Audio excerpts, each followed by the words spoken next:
Pope Francis has passed away, and now the Vatican is in a rush. Everything has to be perfectly coordinated, or things can get really chaotic or worse. The Vatican has centuries of experience and has seen worst-case scenarios.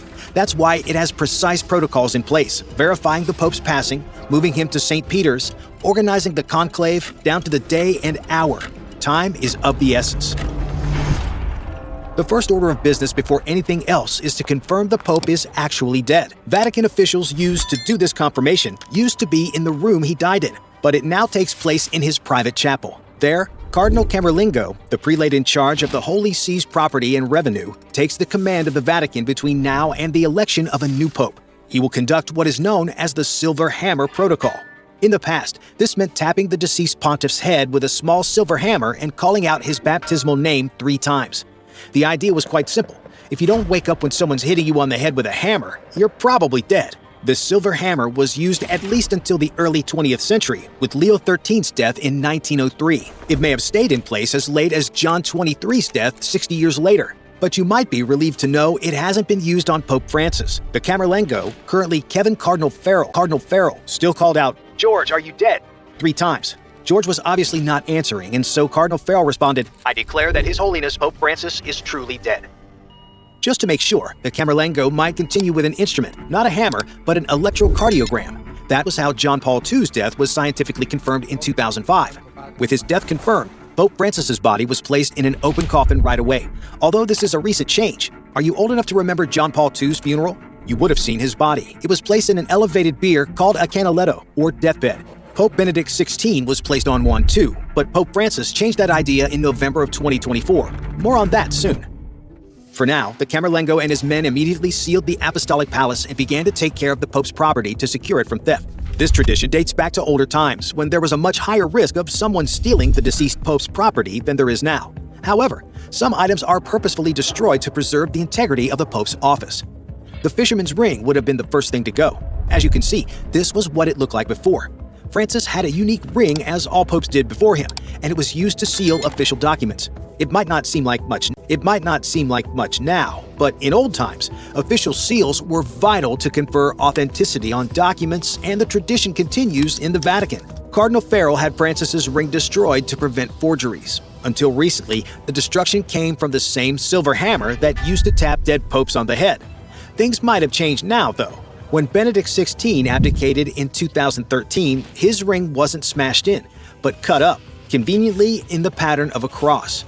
Either way, Cardinal Farrell destroyed the ring in the presence of other high-ranking cardinals. It helps to have witnesses that can say this ring was indeed destroyed. Any documents sealed in that pattern from here on out are known forgeries. The lead seal of the Pope was also destroyed. All other property is donated, archived, or in extremely unusual cases, given to the Pope's heirs. After seeing to the security of the deceased's body and vital items, it's time for the Vatican to prepare for the public mourning period. But not all popes wanted to do this in the same way. Typically, the Pope's body is embalmed. The best modern example is John XXIII, who was embalmed with formalin, a solution of formaldehyde containing methanol. When his body was exhumed in 2001, it was remarkably well preserved. Then Cardinal Virgilio Noe said at the time that it looked like he had only died yesterday. Embalming is not necessary, though. John Paul II chose not to be embalmed. For Francis, it will depend on his personal preference. What will be necessary is the presence of the Swiss guards, who will accompany the Pope on his final journey from the Apostolic Palace to St. Peter's Basilica. The Swiss guards have been protecting the Pope since Julius II requested their presence in 1506. That doesn't stop in death. The guards stand with their spikes and heavy armor, protecting the Pope's body all day and night. This devotion to duty was seen very recently when the Swiss guards refused to leave Benedict XVI's side after the lights in St. Peter's were ordered to be turned off. They probably remembered 1527, when 147 Swiss guards laid down their lives to protect Pope Clement VII from 20,000 attackers in the employment of Holy Roman Emperor Charles V.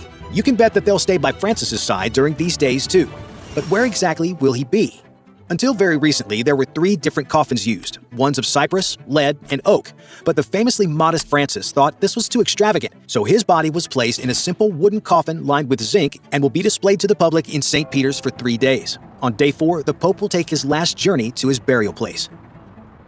Many of the popes are still buried in St. Peter's. There is a necropolis, a literal city of the dead, beneath it. The Romans used to bury their dead in these necropoli outside the ancient city walls, since it was forbidden inside. Wouldn't you know that the modern site of St. Peter's lies directly over one of them?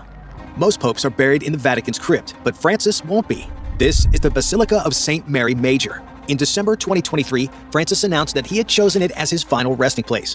While this is unusual, it's not unheard of. St. Mary Major is one of the 4 major papal basilicas and one of the 7 pilgrim churches of Rome. Francis has gone to it over 100 times since becoming pope. 6 of his predecessors are already buried there: Honorius III, Nicholas IV, Pius V, Sixtus V, Clement VIII, and Clement IX. Although it's not unprecedented, it is retro. Really retro.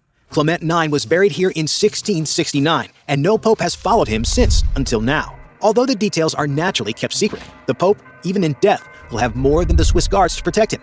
High-tech surveillance systems keep the Vatican and all of its residents, including the deceased, safe. With Pope Francis set to be honored in the proper way, the Vatican will next turn to a much less certain thing: